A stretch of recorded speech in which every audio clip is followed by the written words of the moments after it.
ku Soul TV program omunyo kumacha era nkubuuza ko nti wasuuta nyabo wasuuta sebo azukusena fenche ya lero nakula balaza era tubakulisayo mu weekend twagala okusasira abafunye ebizibu ate tusanyuke n'abo abafunye omukisa gwa Mukama Katonda. Tukulisayo ababadde mu kuziika eyali omubaka wa parliament ow'Amakindye West Honorable Haji Hussein Chanjo yaziikiddwa olunaku olw'eggulo mu bitunde by'Ebukoma Nsimbi.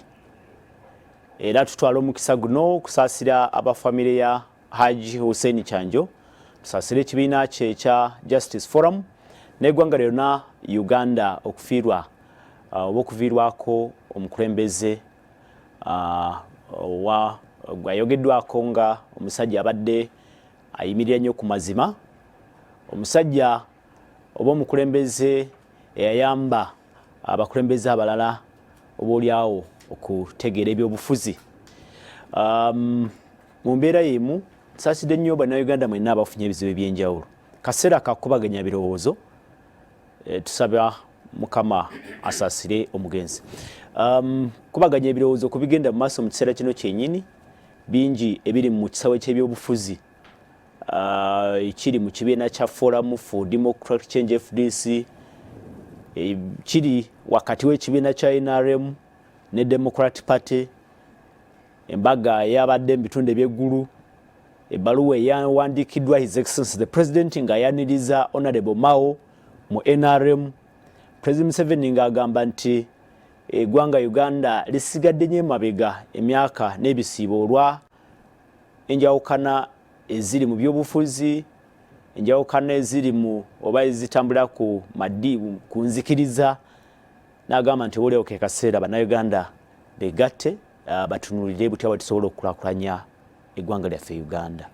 Mu FDC kitokota batuuse n'okwesongamu nti gwe mwagala kutwala ekibiina kyaffe mu kitunde mu NRM ebawa President Museveni, n'okwerumiriza nti waliwo ensimbi ezaweebwa ekibiina kya FDC nga ziva mu NRM mu kutegeka akalulu aka 2021. Bingi ebigenda mu maaso mu kubaganya ebirowoozo. Enkya leero Gavana w'e Kasanda District Fred Kasiyizi Mulawaali ate twegattiddwako mobilizer wa NRM Lukulwe Moses Mukasalutu. Nsanyuse nnyo basebo Fred. Yes. Governor buza balaba Soul TV otumirina b'e Kasanda. Mikwano gyaffe abatulaba enkyalero balamusiza mwakoze okusalawo okulungi okerera ku Soul TV. Kasanda tukola bulungi mu kaseera kano bingi bitambula. Kasanda katukuba naye tukasuubira mu kaseera kano kuba tuli mu kuteekateeka nnimiro zaffe netusuubira nkuba mu kaseera kano. Bannakasanda babakoledde oluguudo oluyitaba okuva Emityana okuyita paka Fort Portal okuluddaabiriza nezidaabiriza siyene y'e Kampala okufuna ettaka ng'oyiwa mu binnya tujjeekola eyo enkadde etyakola eyo empya, era mmanyi nti we lunaku gwera lujja kutugattako kinene. Abakulu batugambye nti mangu n'oluyingira ddala mu Kasanda okuva emyanzi okweyongerayo nalwo olugenda kukolebwa olutugatta ku Kiboga ne Mbende. Naffe nga local leaders tukola kye tusooka okulaba nga road networks mu Kasanda tuzijjako engalo kubanga yengeri yokka enguudo zituwa security ennungi. Kabanga lya police bebange neva ku point emu okutuuka ku ndala mu budde ebizibu tebinnabaawo kwate okupaawo enguudo. Enguudo zituwa ebyobulamu ebirungi. Ambulance yeetaaga kudduka speed nga bagigambye nti waliwo omuntu ayisibwa obubi bw'asanga amakubo nga si malungi asanga bintu byakyuse dda. Then n'ebyenfuna okutambuza ebirimu byaffe, okutambuza ebyamaguzi okubijja mu kifo ekimu mu kifo ekirala. Naye kijja kulema era kunenya gavumenti eno obutafaayo ekimu ku byobugagga bye tulina mu Kasanda Gold naye okumuleka mu mikono gy'abantu abatono. Ate abantu abatono nga si ba bulijjo nnyo banene mu gavumenti. Tutandika okwewuunya nti gavumenti bw'ebanga tesobola kukontrolinga abantu baayo olwo esobola ki? Kasanda efulumya gold aweza akawumbi kamu n'ekitundu buli lunaku. Really? 1.5 billion every day. Ezo ziri mu kilo 5 eza gold asimibwa buli lunaku. Era kyekitulafubanya okugamba nti oba tukyuse mu political system tugendeko mu federal system abantu balandika okuganyulwa mu bitundu byabwe. Ndabikakikiro ng'ali Ebunyolo eyo neera ng'olulimi lwenjogera kati naye nga lwayogera Abanyolo bagabane ku byobugagga byabwe. Abanyolo bafune share ebagwanidde. Ekyo nno kyekiri e Kasanda, kyekiri e Bunyolo, kyekiri e Kalamoja, kyekiri bitundu by'eggwanga ebyenjawulo. Abantu bajja ne bavumbagatira ebyobugagga ebiri mu kitundu ekyo ne babitwala. Ekitundu ekisigala nga bwe kiri. Obuwumbi 45 buli mwezi. Ezo nze bw'ozindekera ne bongamba nti Greater Mbende ekolebwa districts 5. Omuli Kasanda, Mityana, Kiboga, Kyankwanzi ne Mubende. Nze bwondekera gold oyo. Government ya wakati ne begamba nze sijja kuteekangayo ssente. Kasanda eyambe ku district ezigirinaanye zikulaakulane. Kubanga nze nyina budget ya bilioni 3.1. Nga district. Mubende 36. Mityana ndoza 29. Ogenda okwekanga nga ssente ze tufuna mu myezi 4 mu gold zimala okuyimiriza ama district budget zaago. Wow. Kitegeeza osigaza n'amagoba ga myezi omwezi gumu obuwumbi 45. Kitegeeza omaliriza Kasanda ey'obuwumbi 3 mwaka mu ate n'osigaza ne balance. Nolwekyo tujja kulowooza ku bingi ne bwe tutalowooze ku gabana keeke ya ggwanga equally. Ensi eno teriba mu mirembe. Good. Yes. Tuyanzege gavana we Kasanda Fred Kasiyezimula. Moses Lutumukasa. Nsanyuse nnyo sebo nebuuza balaba Salt. Sebo nange nesimye okuba ku Salt TV. Ate nimbako n'omusajja ow'ensonga Fred Zimula. Tumaze ebbanga nga tulina abantu ab'enjawulo. Ndoza kankosa omukisa guno. Ate kati twafuna ekizibu ekirala. Bwe njogera kuzimula ebintu wala bayinza okuga nti kati nno oyo naye moolo. Oyo naye ali eno. Kati kino kyo kirwadde kyazzi. Bwe twalinga ku mulembe gw'Obote ng'olina engeri bw'oyambala jaketi bweti zino zaali za ddiba nga zaakajja naye nga bw'oyambala baga nti oyo muyeekera oyo. Kati ng'Obote tebafaayo kunoonyereza ekyo kyokka kikumala okugenda ewa mutonzi wo. So tubadde nezimula emyaka mingi ngera abalala. Omusajja mukulembeze. Ekintu ekitono ennyo gye bali bana bali mu opposition kitono nnyo kyakkekwa kiringanga ndooza ekidiba ky'amazzi ky'osanga mu ddungu. Ekitono kyeki nti bakkekwa tebaliyo bangi eyo ab'embala eyo. Bali ludda ki? Bali ene waffe. Bali ene waffe. Abaawaguka ne badda eyo emirundi egisinga bw'otunuulira ebibatawaanya ne bibatwala eyo biba tebirimu naye alina ensonga. Era olw'okubanga ffe tuli beegendereza ne ku bakulembeze abalala ebintu by'oluusi tubiwuliriza. Ekyokulabirako nina foramu zembeeramu nze siyinza kwate kwasanguza yalina emabega ekizibu nga bakaayana ne deputy RDC. So sina RDC twamugjayo because we wanted Kasanda egende maaso. Tufunye omukisa ogufunayo omukulembeze atali wandowooza yaffe naye ng'akola ebyaffe. Yes. Sibya tugenda okwogerako lowooza ow'ekitiibwa Kasanda ono DP ekirungi ekizze mbali njagala kumuwaka information. Kamuwe. Maama wange gwe bayita Meja Gertrude Nanyunja Njuba yafuna ekirombe kya gold ekyo mu 1989 nga bakajja wano. Waliwo omusajja yali Haji Nanyini awo Nakamalenge yajja namugamba nti mukyala Njuba baali bava mu lutalo naye njagala kuguza ekibanja kyange kiri mu gold, njagala kuguza ettaka lyange liri mu gold. Olungana ekigambo gold mu kiseera ekyo kiwoze minisita nga tekikola makulu paka mukyala Njuba yaga nti Kanyambo ono mugulekawo ne akola ebizibu byo. Omusajja oyo kati yafa bambi yabeeranga kyengera wano.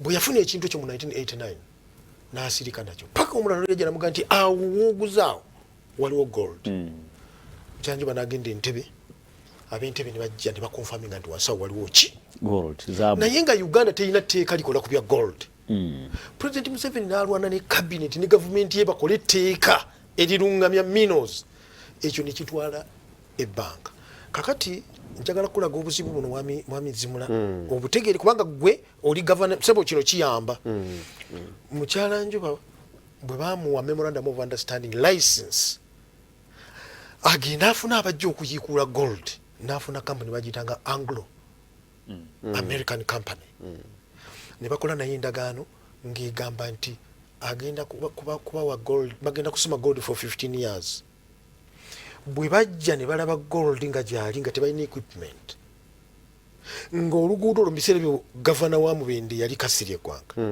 nga n'oluguudo olugenda e Kamalenge teruliiwo ne bagamba mbu baleese ekyuma bakirese Nairobi tekisobola kujja mu Uganda kyokka nga Mukyala Njuba akoze nabo endagaano ya myaka 11 nga tayinza kuleeta investor mulala n'alinda emyaka 15 gigwako naye Mukyala Njuba n'agenda ne likodi azina n'asasula buli muntu yali ku ttaka nga gavumenti emugambye ebyobugagga bya wansi si bibyo bya gavumenti n'asasula bw'amala okusasula bali abazungu ne bagenda n'afuna abalala bajja nabo nga tebalina capacity n'afuna abalala paka luyafuna abazungu abo babaddeyo kati abazungu bwe bajja ne basasula license buli kiwandiiko ne bakifuna omukyala gwe bayitanga Linda Choka ye yali commending abantu abo ate nga mukwano gwa Mwami Museveni kati majja Mukyala Njuba n'afuna license abazungu bapatana ne bajja bwe bagenda eyo kirowoozebwa njagala kuteeka ku kirowoozebwa nti abanene mu gavumenti yammwe ne ya Uganda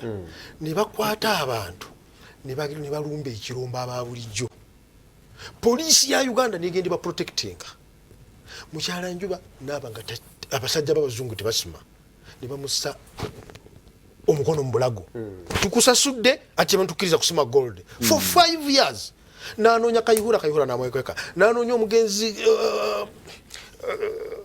yani eri omugenzi bambi yafiira ku nnyonyi gino Alonda Nyakayirima n'agezaako omuyamba kuba ati yali minisita wa internal affairs ate nga yaliko former CDF ne batamuyamba Mukyala Njuba n'abulya ng'agenda kufa nga abazungu bagenda mutwala mu kooti ate ng'endagaano baali bagikoze nga bamutwala mu kooti ya UK kati ekyaddirira Mukyala Njuba ne bamugamba eno no fact ekuyamba ne bamugamba nti omanya akutawaanya nti bamuyita Kyodo muto wa president lwakitegeera n'atabuka n'akola press conference n'ayivumirira paka Kyodo yajja namugamba nti bakulimba sikiriimu sodo namugamba sikiriimu kati bamugamba takiriimu gatudino naye ani amutawaanya abaali awo president n'amuyita yamala ebbanga nga talaba no president n'amuyita mu State House namugamba kiki ekyabawo n'amubuulira byonna story president n'ayita subcommittee ya cabinet Attorney General Minister of Finance Prime Minister mubufunze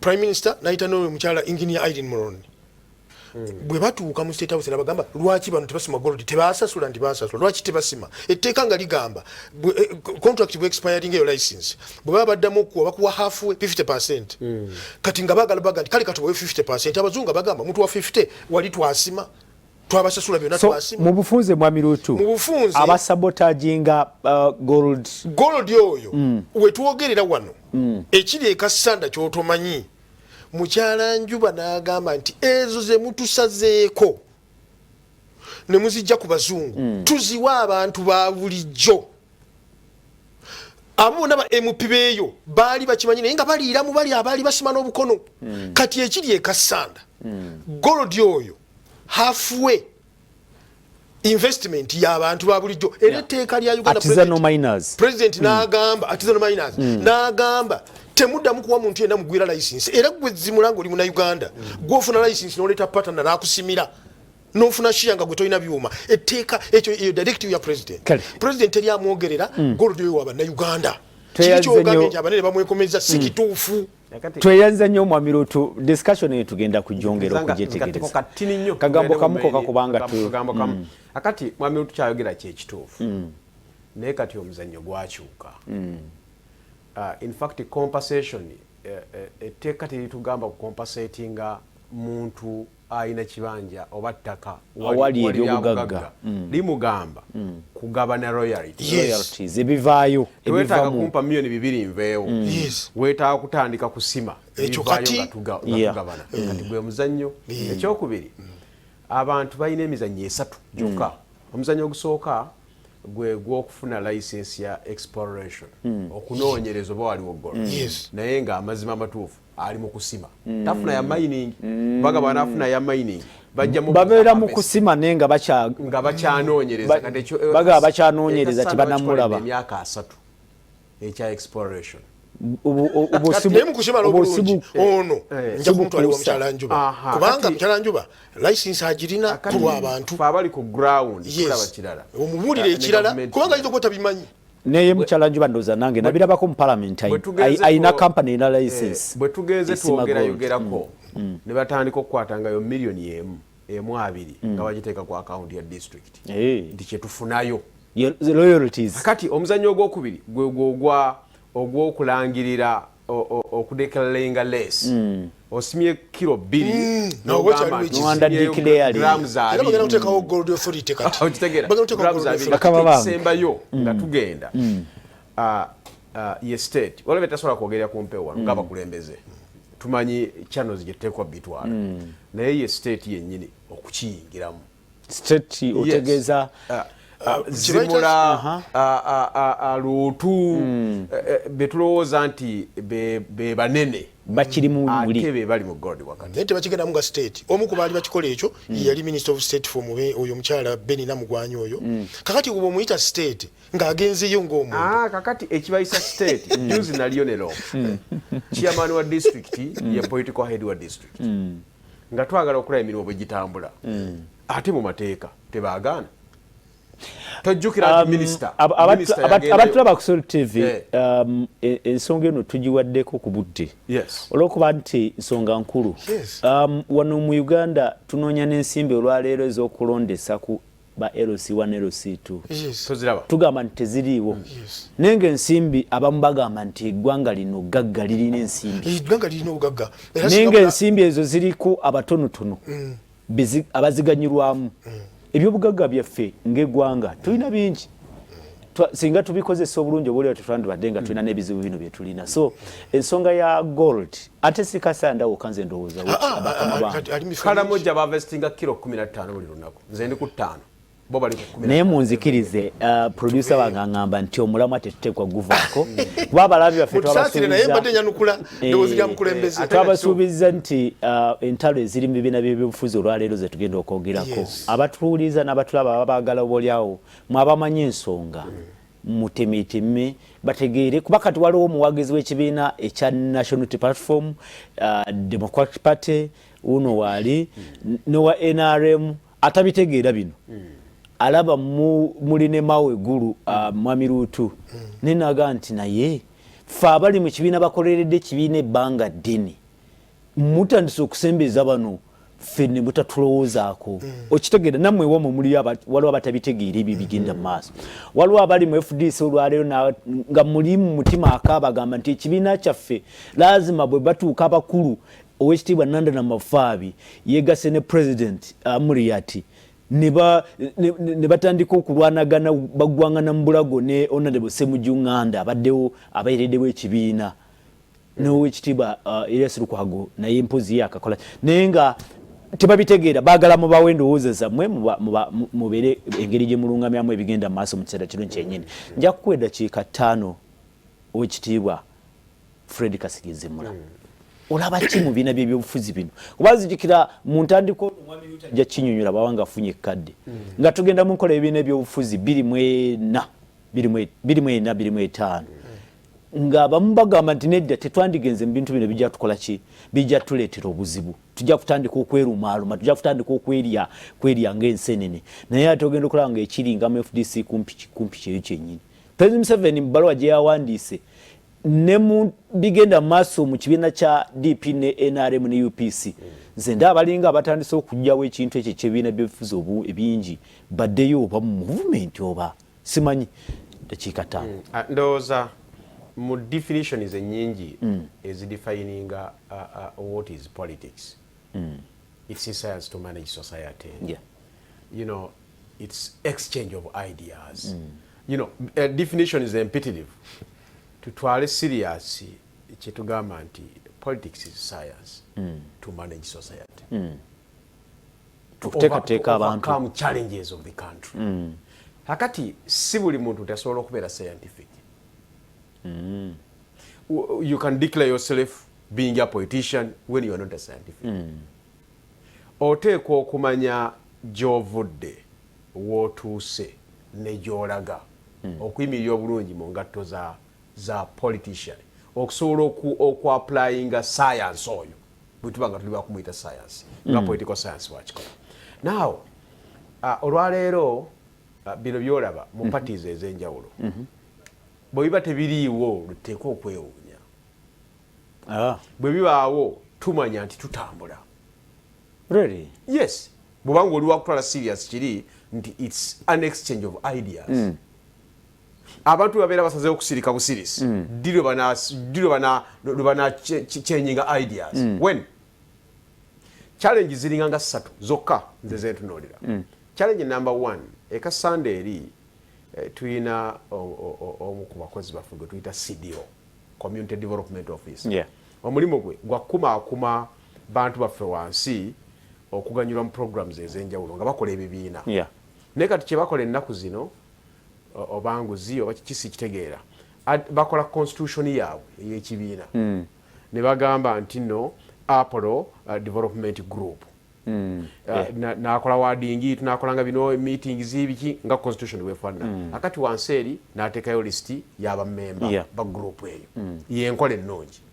Akati kye bakola ba CDO eyo gundi formula bagikola neggwa. Bw'aba yagala kuwandiisa kibiina mpayo emitwalo 10 kole constitution paro jagisobola.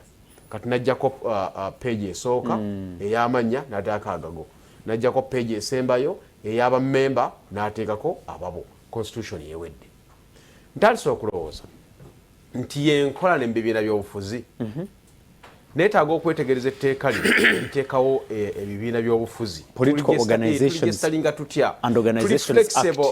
Okukola kye tuteekwa okukola mu ma-constitution gaffe kubanga bw'otunula constitution y'ekibiina ABCDE paka gye bikoma kupiza ezimu obuyinza bwonna mu kibiina tubuwa president w'ekibiina, tubuwa secretary general, tubuwa national chairman.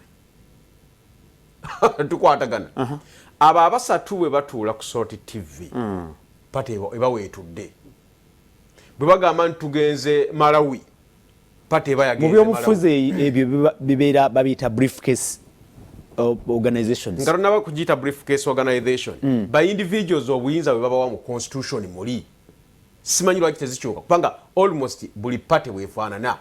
Akati lwaki abaddipi bayombayomba kubanga secretary general, president general ne national chairman beba nanyini kibiina boogera olulimi lwe lumu. Akati bwogamba nti tuchallenginge ani ateekwa okuyita national council era bebamu ani ateekwa okuyita NEC bebamu sematereka bamutegeka nga abawa obuyinza bwonna ani ateeka secretariat y'ekibiina era bebamu. Neno movement mwami Ruutu gyatayita political party gyayita political organization naye bwefaanana. Chairman w'ekibiina asobola okusalawo n'agamba nti ndowooza bino mbabaza engeri gye yeeyisizaamu kati nze jja okulonda nga secretary. Tukwatagana n'akola n'endagaano ng'eno DPG yakola naani nga party organize NEC seeke n'ebirala nga tebimanyi kubanga obuyinza abulina bonna.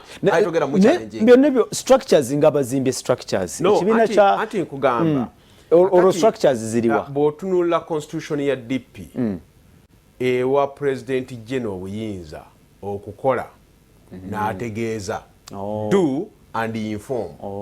So ng'enkola yandibadde ennungi yandibadde is to inform and then perform.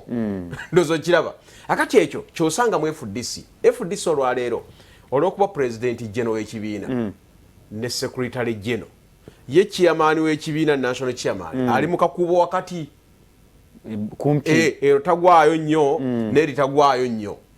naye ate bo balina electoral commission bamuganye n'okwogerera eri abamawulire webale nnyo owekitiibwa ambasada olwaleero waswabirigwa Nandala Mafaabi sekretary w'ekibiina ne Amuriat president general kati webalina FDC mu ngalo 5 tewajja kubawo kulonda kutekogenda mu maaso tokwetabaamu osigadde nga memba okitegeera osigadde nga memba kubanga omuwogezi n'abalala eno wansi tebasalawo nnyo nsonga eyo ye challenge number 1 nti tuteeka okutandika okukwata mu constitution zaffe semateeka ze ziriko ebizibu ez'ebibiina by'ebyobufuzi kati olwaleero president Mao gwe genda mu kyakisaba genda ogambe ngenda kuwamba ekibiina kungayo bwoba olina n'obusobozi obukungayo abantu miliyoni 10 zikungeze eyiwe ku kitebe paka ng'agambye nti oba ndizayininze oba ttaamu yange eweddeko tulonde omuntu omulala okusinzira ku ssemateeka ate nga gw'oteeka okugoberera tosobola kumusuuza kibiina ekyo tekiri mu DP wokka ne parties endala olwakadde oŋŋambye ku ntandikwa oŋŋambye ku ntandikwa nti ebyo bw'otabiraba mu bibiina olwo wabaawo ekitali kituufu ekigenda mu maaso entalo kati nyala kuwa point eyokubiri point eyokubiri eri ku tukiyite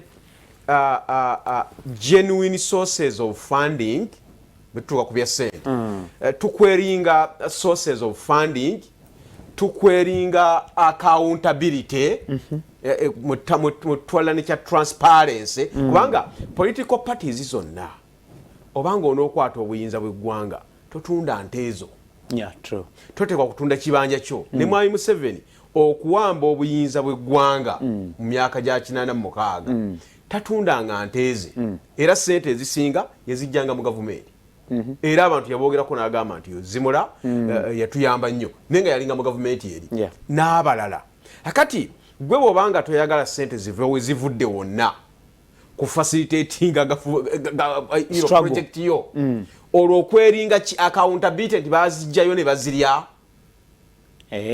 okitegeera kubanga era ojja biraba mu maaso eyo tusobola kusonga ku bantu mu kaseera olinga awolereza bali abagamba nti bafuna sente okuva mu gavumenti nze ezategeka akaro n'okukola activities FDC nze nakosa millions ezigenda mu 6 okuwangula obwa ssente bekasanda really yes ate ezo kati ntono lero navuganya nga district enasalibwamu nali mu Kawumbi plus bwana sitwa n'ennyonyi namba n'engitwala ozijjawa akati ezo saatunda maka gange era tusoosinga mu bantu naye kikwewunyisa nsobola n'okwogera n'omukungu ku district ne mugamba kati nze kyakuddamu naye nga chairman oli atuddeyo gy'ali nyetaaga mafuta nagamba genda wali abantu abo mubeeramu n'aba NRM tebabulamu kati bwoloza Mwami Museveni singa omuyitaano olwaleero najja ku soroti n'akutegeeza gye yajja ssente ezaakola olutalo yatunda ki era yazijjamu ekyo tuteekwa kukimanya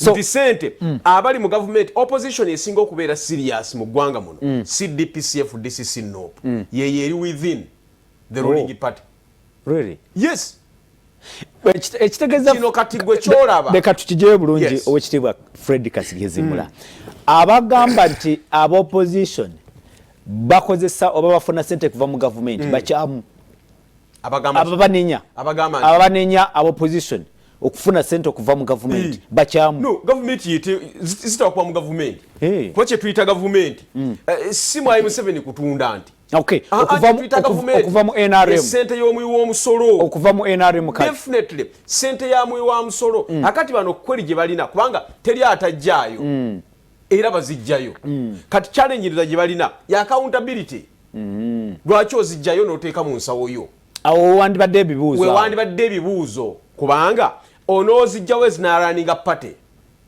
iPod weeri eri mu mateeka egaba meka kubanga ekuwa okusinza ku bwenji bw'abaka ba parliament era okusinza olwaleero nuupu yesinga okuganyulwa mu iPod jema yasembayo kubanga ayina omu akati ne sources endala tuzitunuulire Salim Saleh abazze n'ekikutiya opposition akitwale nga tekirina conditions nganda kugenda mu maaso lwaki sikitwala awo wali obuzibu oba kinabeera na conditions oba tekibeere ne conditions kasokezere wa Moses Rutu owulidde ssebo ndowooza ebigenda mu maaso mu bibiina nga FDC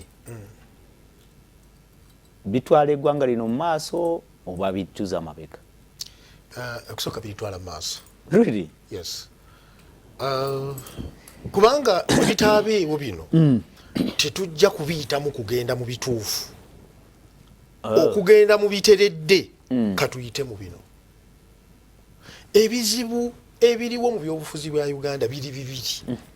Ate ow'ekitiibwa tabikoonyeeko. Ekisooka kye bayita ekibiina ky'ebyobufuzi. Ekibiina ky'ebyobufuzi eba ndowooza na mulamwa na gy'olaga. Nze nsobola okutuula ne Nandala Mafaabi Omugisu, ne ntuula ne Mawo Omukyoli, ne ntuula ne Zimulo Omukatuliki, ne ntuula ne Byarugahare, ne tugamba tuyina filosofa twolesebwa nti twagala Uganda ebeerenga Singapore in the next 35 years. Lwaki tukigamba? Ono akugambye ekasanda buli lunaku basima 1.5 billion. Uganda ina resources. Uganda ku independence yali yenkana ne Singapore. Lwaki bali baatuleka? Tukoze tutyo kutwala Uganda gye twagala ogitwala nti mu myaka ejja 35 gye twewadde tujja kumala 10 nga tetunajja mu buyinza.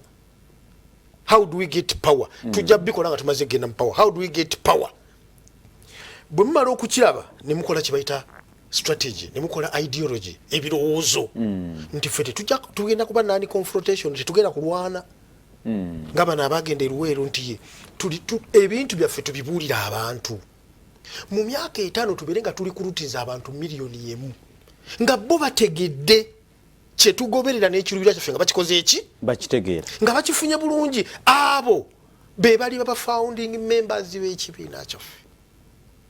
Bwe tulimala okubategeeza tekitwetagisa kukwekalakaasa agenda nkya. Case study Democratic Party katandika ne Democratic Party tekirina ekyo teyakirina kuva ku ntandikwa DP leka ebibiina ebyajjira mu pre-independence history byo mu kiseera ekyo baali balwana ffe tuba tujjawo omuzungu ffe tuba tumuddirira tumanijinga Africa. DP 5 kaffe tuba tuddirira omuzungu tutwale Uganda mu bwetwazi. Kakati ebyo nabyo ne bifuna obuzibu. Lwaki? Omuzungu yali amaze otupolarizinga nga nze ndi Anglican okutwawula yawulamu ono Catholic ng'omuzungu ngambi Omukatuliki talikwata ku bukulembeze mu matwale mwe tuvudde. Era wano kubagano gali g'Abangereza Matayo Mugwanya yawangula obwakatikkiro ne babumumma kuba Mukatuliki. Yes. Ne bagamba tutandika ate nga Bakatuliki be ba majority. Tutandika ekibiina kino kirwanirira obwenkanya. Ekitegeza Democratic Party kati wano wetwogerera teyasimbibwa ku tewali yalina omulimu mu kiseera ekyo oguli genuine. Tuleta tutya obwenkanya mu bantu ba Uganda. Ne independence bwe yaggwa tebakyusa. Bwe yaggwa awo nawona mu bote NRM bwe yajja yakola ku bizibu bya DP. Cause now tewali muntu aganibwa kwetaba mu bukulembeze buno lwakuba Mukatuliki. Okay. You have seen the vice president so 1 minute. Case study FDC ya 24 bo mulama gwe batandikirako omulama gwe FDC kwali NRM abanyize NRM abakambuwadde abatali basanyufu n'ekigenda maaso ideology yemu tebalina kyanjawulo kye bagamba nti bino NRM byagala si bye twagala nedda baali banyiivu. Besigye bwe yamala omwaka nga akubira President Museveni simu tamufuna n'afulumya ekiwandiiko yali akyali maje yali ng'ayagala mulaba n'awandiike bwe yalaba amubuze ng'omwana ow'effujjo bwaga nti nze oba tebampadde emmere kankasuka amenja ku bbaati n'awandiika ekiwandiiko ekikontana n'ennono y'amagye 1999. Yes. Ne baagala okumuvunaana abeerukunguli ne batiguka. Eyo yali entandikwa. Abaali abanyiivu bonna ne bagamba tukoze ekintu era basooka agamba nti twagala ku reforminga movement ne bajja ne reform agenda. Pafo ne yeegatta ku reform agenda olwo nga bwewagguzi within ne buzaala ekibiina. Omwami ogamba nti omulamwa ebibiina ebiri mu ggwanga Uganda ebyobufuzi kwe bizimbirwa teguliiwo. Era ffe bwe twali tuzaawo ebibiina ekyankwanzi nalyo mu 2003 President Museveni yajja yeraliikirira abantu abatakkiriziganya na movement bwe twali nga tugenda mu CA mwafulumya memorandum for example mwami Zimula aba Buganda mwami mulwanya mulise mugereri yetika ebirowoozo ng'ebirowoozo aba Buganda bagamba twagala enkola ya movement egende emyaka 25 twagala ezo memorandum mwaziraba zonna ewodo kinakati gye ziri era ojja ozifuneko sebo gavana nga memorandum ezo zigamba twagala tugende ne movement for now ebibiina nedda ebibiina nedda kati bwe tutuuka mu CA ne tukkiriziganya nti mu Uganda mugenda kubaamu enkola z'ebyobufuzi 3 systems waliwo ya movement eno gitulabye mu Zangandi tututte mu maaso kubanga ebibiina by'obufuzi bizimbibwa classes twafiirwa nnyo omugenzi Benon Biraalo yera tandise Farmers Party ebyo bye bayite ebibiina Labour Party totigutagutibusino National Unity Platform to do what? You are uniting to do what? Kakati ekyo kibiina kye NRM owa NRM yatandika nopu yali ayagala ssente omuzungu ngazze abazungu bwe bajja wano mu 2004 ne batandika okuzimba ebibiina bitandike abazungu nga buli kibiina balina omutima gwe bakiwa buli kabiina akewandiisanga kati mwami Kibalama n'agamba bali mu kibiina ne mukyala Nambuya naga nenda kankola akalala nfunenga ddabo amazima ga Katonda era gwe gwali omulama kati ono agula ekiwedde naye bwagula ekiwedde tebajja na birowoozo bipya tebajja na ndowooza mpya omuntu wa Uganda abyetaaga bw'oba n'ebirowoozo entalo tezijja bw'oba n'ebirowoozo nga naawe olina ebirowoozo amawanga tegajja era bw'oba n'ebirowoozo weegatta n'omulala kubanga nsobola okugamba nti naye ebigendererwa byange tebifaanana bya Apollo ebigendererwa bifaanana bya Zimula therefore Zimula ba alai kubanga ideology yange n'eyoono tufaanagana mwami Ruutu olwakadde mwenna kirungi nti mukanyiza nti ebigenda mu maaso birina bife bijja tuyamba bijja kuyamba okutereeza ogenda mu maaso tumala okuyita mweno gundi ng'omwana bw'aba agenda okuva mu lutula nnyina bw'amulumya kabino bijje byonna bigwe kati nga tusaba abatulaba nabo batusindikire obubaka batubulire kiki kye balaba mu ntalo zino eziri mu bibeera by'ebyobufuzi nja kubanga nsoma obubaka mu dakiika 5 ze tusigazizaayo mu maaso awo sindika obubaka noti 7 noti 1 6 noti 9 noti 6 njala mbabuuze abakulu mu studios bino bye tulaba mu FDC Entalo na kino okwerumaaluma ekiddako kiki kubanga abamu balowooza nti kati ekya DP kyaggwa kuba DP yakisalawo n'ekanyo lindako mbu yakkanyo okukolagana ne NRM kati gabo owulidde nga ne president mbaluwa ye nga amwaniriza mu NRM kati ekiddako awo simanyi president yawandiise ya president abalala bagamba nti kati addako either kati yasooka yali UPC DP naddako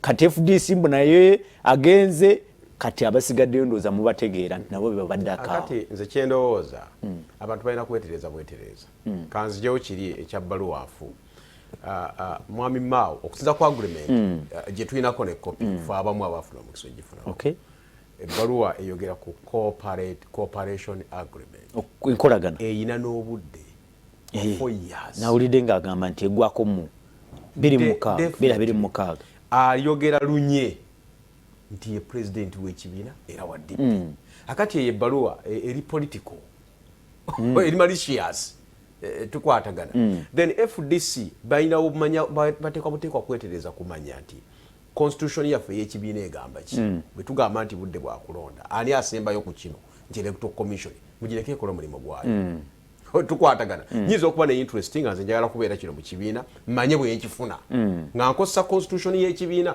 kubanga ye supreme law eya party and lastly tuteekwa okusoosinga ssente nze kati ndi mu kumobilizinga 5.5 billion ezigenda okunyambako okumobilizinga referendum kubanga tugenda kulonkinga mu mwezi gwa 8 referendum ekuki referendum ku federal system federal system 5.5 billion ezo siteekwa kuzijja mu DP bokka siteekwa kuzijja mu ba Buganda abaagala ennyo federal kwetolola ggwanga NRM nayo jagenda twetaaga okugendayo tukwatagana yonna nolwekyo bateekwa okumanya nti sente zo tuzeetaaga 1 tuzisoosinga lutya 2 mu accounts zaffe tuziraga lutya 3 tuzikozesa ki si muntu kusikayo n'agamba nti olw'okuba ndi kino kangere bampeeyo biliyoni bwe ziti ngende ekandye ekyo kyekikyamu kati kankubuuze ku kibiina kyo ekya DP ekiddako kiki tutambula we are moving in fact kati zekyendiko omulimu omunene gwendiko ennaku zino ndi ku reconciliation desk tugezaako kutegeeza bantu bali betulowooza nti bamembazi bamwe n'abawagizi balowoozayo bati we get together tumuvinge nga party. Kale, obubaka ndowooza ikekadde. Morning Apollo, really I've liked those people too much, and thanks for giving us that program. I am Sabiti Eric in Mutungo Bina. Thank you so much, Sabit Eric. Mr. Apollo, thanks for the show. Thanks for hosting. Those two gentlemen, I salute them and I respect them because of their good ideas. Kavuma Aaron, NRM media activist. Thank you so much. Salute Kavuma Aaron. I also salute him. Okay. Tuanguirizemu kwa wagamba atya. Agamba Mr. Apollo webale kuweereza Mr. Lutu Mukasa addemu ekibuuzo ky'omubuuziza nti lwaki NRM efa kuba opposition nereka abaayo y'ensonga lwaki navuddemu NRM n'engenda mu National Unity Platform NUP nze retired Lieutenant Waso Juma Ikawempe. Waso Juma. Mwanukule katikati. Waso Juma anti kakati munange. Nti lwaki NRM eyagala nnyo abali ebweru tefanyo kuva mu Busiraamu n'ogenda mu Katoliki. Aye tubuuza byali abasiraamu basala ku Friday ye yagenze kakati abuuze nnyo ebyeri gye yagenze ekyokubiri mukwano gwange nyaato oyo ekyokubiri ekyo ekya ssente ekyo nze nkijja ne mu Bible ndoza president naye akijja mu Bible mukama waffe Yesu Kristo bwe yagenda Kaana yali agenze kubuulira njiri agenda okutuuka eri nga bali ekyetaago kyabwe mwenge ono akwata munne amununa ku ttama namuga nti kiki nti kubaddeko akatondo k'omwenge kati Yesu n'aga nti bano tebeetaaga njiri tejja bagasa nagati bano kamba kolera omwenge mukama wange bawo omwenge banywa bagweri kati bana bagenda mu bibiina nga baagala ssente era bazifuna kubanga kyobakolera obutatawanya nsi bafune kibakola ki ekyokubiri bw'oba oyagala ssente ng'olina ideology ng'ono bw'agambye era zikugasa mwami Besigye yali e London mu 2015 nga prime minister wa Bungereza kubanga abazungu abo batawanya how can a whole prime minister of UK atuuza Besigye n'embabazi ku bombi omwaviire munne ne basayininga memorandum of understanding Besigye naga nti nviiridde embabazi naye on the way 8 hours flight from UK to Entebbe Besigye ani yamuwa ssente ezamwewagusa kuwuli ne yeesimba tubimanyi naye Mwamirutu ne Fred ebibiina by'obufuzi bwe bibanga bifuna ssente mu kibiina ate kibavuganya nabo kyennyini direct lweri ebyo bibeera bikyali bibiina bibyo tewaliwo tewateekwa kubeerawo independent sources ne mudda mu bawagizi bammwe ne mudda mu baweeru wishers lwaki ssente mwagala muzigi kambeere practical mu dakiika emu kuba tulina eddakiika ssatu tejja kuwera tuzimba house of prayers tukwatagana Canaan land wali era bwe tuba tuyita abasiraamu abalokole n'abatali naye bwe tugamba abalokole n'abatali balokole tuba twagambye dda nti zimulasabira mu kyaki ye Kasanda naawe jangu toteekwa kubeera wakukanani wano kubanga mission yaffe yakuteekawo kyaki yes singa otandika okugamba nti mwekka abasabira wano ziri sente ndala nchamu babasiraamu bajja kuza tuzimba muzikiti bali bajja kuza tuzimba kanisa kelezia mweta sente kyaki ekulemye akati bwe tuzimba political party olw'okuba ebigendererwa outcomes nga tumaze okukwata obuyinza obanga tubaddeko bye tukyusa tubiganyulirwamu wamu eyo basket funding bwe tugiyita buli muntu asuulemu twetaaga kiri kimu FDC kyekola yes accountability okay yes baba bayomba bagamba gwazikola mu kino accountability gitwagala okay onagamba bwati agamba nti Mwami Apollo thanks for updating the country for what is taking place. I am Benjamin Tumwine from Bundibujo. Thank you so much Benjamin. Onagambye bwati agamba nti tribalism killed DP, selfishness buried it. Indiscipline, extremism and factionalism killed FDC. Corruption is preparing to bury FDC. Tusibule buli omwedda kiika kati nze kyendowooza ensonga ziri bbiri ensonga esooka mugambye nti wetugenda watuufu bwe twali tubigendamu yes twakkiriziganya nti waliwo kye bayita common good twakkiriziganya ntekwamu ne forums mwe tunaasisinkaniranga ebibiina by'obufuzi si byaba individuals byaba Uganda. These are public entities n'olwekyo bwe biba bifuna ssente okuva mu gavumenti it's okay really? Well wishes ye bwe biba n'ennono ennono ng'ogirina nti tugwenderera kino kiri okay kati ate ebibiina by'obufuzi biringa omukazi omwenzi omukazi omwenzi bw'abeera mu makaago ng'ayagala muliraano buli lwogezako kwogera ku muliraano oyo yamwevumya atugezeko omusajja toleka talina magezi nakatonda nga akawale ke yakaleka nayo kali eri wooli kati bino kyekibatawaanya kwevumyavumya yawantu gye basula waliwo abalowooza nti NUP esigadde ng'eyimiridde bwet eyimiridde NUP abalala bonna bafuuse najja teyimiridde nedda nza kubuulidde nnyini kibiina yani NRM yenyini NUP onzijako otya engatto yange n'ogineyazikako ogenda atojjo oyanjuliremu muwala wange sigikugirako ku reception. Mwami Fred Kasirye ekigambo ekisembayo ndowooza nti tuteekwa kuddayo ku lwaki twawandiisa ebibiina by'obufuzi awo kawokka wendaba obuzibu natubiyimirizaawo tutya ye point number 2. Point number 3 Romanis